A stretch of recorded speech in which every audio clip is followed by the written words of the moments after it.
Welcome back, COM 110 students. This is the second part of our introductory unit on interpersonal communication. So we're going to take a look at basically the components of interpersonal communication. So what things make up what we would call a model or a picture of how interpersonal communication functions. What are the players? What are the elements that we need to consider? So the first thing we have is we have the source. So the person that is delivering a message. We have the receiver. That's the person receiving the message or whoever the message is intended for. The source, the person speaking or delivering a message, verbal or nonverbal, they are encoding. Encoding means I'm coming up with words and symbols to communicate a message that has meaning. That is the process of encoding. It's figuring out how am I going to say this? How am I going to communicate this? What words do I want to use? What symbols do I want to use? And words are just symbols. Letters are symbols. Nonverbal behaviors can actually symbolize things. The receiver is going to make sense of the message, which is to decode, to make sense of those symbols that somebody has sent to you. So the source is encoding, the receiver decoding. I've also heard this be phrased as the source is just a participant and the receiver is a participant. One participant is encoding, one participant is receiving. The next component is there's messages. We do feed forward messages. I'll give you an example of a feed forward message. Ooh, you might want to sit down for this. That's not the message. That's a precursor to the actual message that tells somebody what kind of posture to take, how they might want to respond, or some information about the message that follows. Feedback messages are after a message has been communicated, what does that person say back? Oftentimes the feedback is verbal, but the feedback can also be nonverbal. The fourth element of interpersonal communication or component are the channels. The channel is just the method you use to send your message. So it could be face-to-face. It could be over a cell phone via text. Could be over a cell phone regular call. It could be through a computer. Back in the old days when I was young, we used to play with walkie-talkies. That would have been my channel. I don't believe anybody's using walkie-talkies these days, but certainly you've seen police officers or security officers that still communicate that way. So the channel is just the method through which you choose to send. And normally for interpersonal communication, we are talking about the spoken word. However, there are some examples of interpersonal communication in the written word. If you write a letter to somebody who you're close to, that's obviously a form of interpersonal communication, but most of our examples and most of the focus of our semester is going to be spoken word. So that's the first four elements. Then we have the component of noise, and there's four different types of noise that are listed here on this slide. Noise is just a sense of interference, right? It interferes with our ability to listen effectively to a message, to make sense of a message. It distracts us, so it doesn't have our full attention.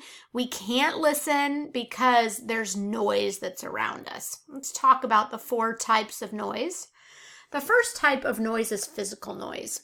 If I'm having a conversation with my friend outside and a trash truck comes by, that physical noise makes it hard for us to hear. Then you have physiological noise, and that means there's something happening with your body that makes it difficult for you to hear.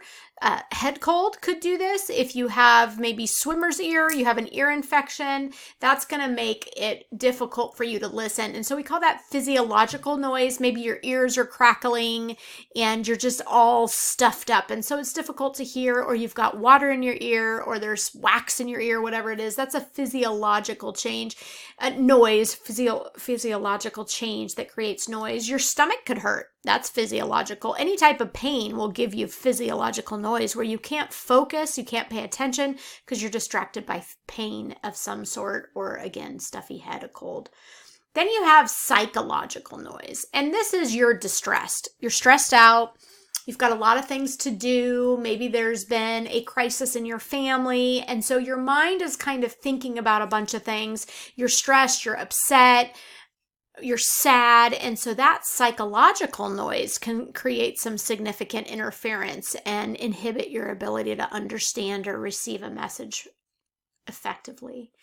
Last but not least, we have semantic noise, and that's where the words that somebody uses or the way that they speak is difficult for us to understand. The semantics have to do with syntax, the order of words, but also just word choice, and what one person uses for a word may not be the same type of word that somebody else would use. I had a best friend when I was in college. She's actually still my best friend, but in college, we were having a conversation, one of the first conversations we ever had, and she told me that she was sitting out on her stoop.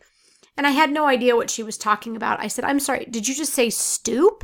And she said, "Yeah." I said, "Do you mean you stooped down?" She goes, "No, the stoop." And I said, "I don't know what that is." And she goes, "You know the stoop on the front of your house." I said, "Oh, you mean a porch." That's an example of semantic noise. I don't know what a stoop is. I do now, but I didn't then. The other word that she would use is, "I have my pocketbook." I don't know what a pocketbook is. I had no idea what she was talking about, what she meant to say, or what I came to understand a pocketbook to be is a purse. So there's some semantics, some differences in the word choices that we use to communicate our message. There's several contexts that we have to contend with when delivering a message. And the 4 contexts that you want to be aware of are the physical context. Where are you? Are you at a restaurant and you're breaking up with your girlfriend or your boyfriend? Well, that's just not the appropriate context, is it? Are you at work and somebody's delivering some upsetting message? Maybe there's been a death in your family. There's a physical context there that you have to be aware of. Maybe sometimes you call, let's say, your significant other at work and you notice that they're acting a little bit different. Well, it's a work environment. The physical context is different. And so you may get upset because they're acting differently, but the point is that when we're in different physical contexts, it influences the communication model. Next one is temporal, and this has to do with time. If we talk to somebody late at night or early in the morning, that may prove to be difficult for their ability to understand, for their ability to receive messages, for them not flying off the handle. I'm an early riser, so late at night, it's difficult for me to have really involved conversations or to sort issues out because I'm just too tired. So the context that I'm in time-wise influences how effectively I may communicate with somebody. Then there's a social psychological component or context, and that just means socially, where am I at? Am I a popular kid talking to a nerd? Am I a nerd talking to a popular kid? What does that mean? Psychologically, do I believe that I'm less than somebody? That's going to be a context. Or psychologically, do I believe I'm superior to others? Socially, am I a wealthy person or am I considered a poor person? All of those things are going to have an influence on our communication because it's a context. It's a space or environment in which we're operating that affects all of these attributes or components of interpersonal communication.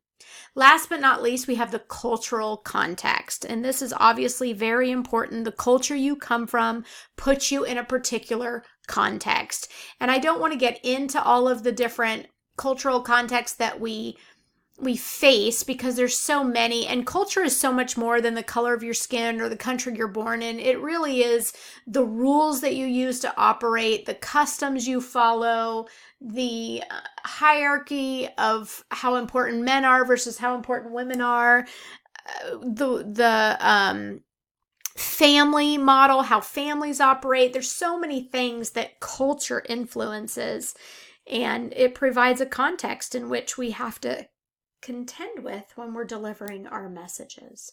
And then last but not least, we have ethics. What is right and what is wrong? If somebody asks you how they look in a particular outfit, what do you say? Do you tell the truth or do you spare their feelings? If somebody asks you to hang out on a Friday night and you don't want to, do you tell them you don't want to, or do you make up a lie that you're busy doing something else? There's a lot of ethical questions that we have to contend with when communicating. Is it okay to tell a white lie? When? And what are the lies that we can tell and what are the lies that we can't? So ethics is going to play a big part in that. So those are the components of interpersonal communication. There is some pictures of some of these things that I've talked about. Like here are some of the things: the noise, the messages, the channels we use. This communicator sends and receives. This is often the receiver. We encode and we decode. We're sending and receiving. So that is one model we're going to get into in a minute. But this is also a model, right? There's one sender and I send the receiver a message. We'll talk about the difference between those two models in the next video. So hopefully you'll come back and watch part 3. Thanks so much for watching. See you soon.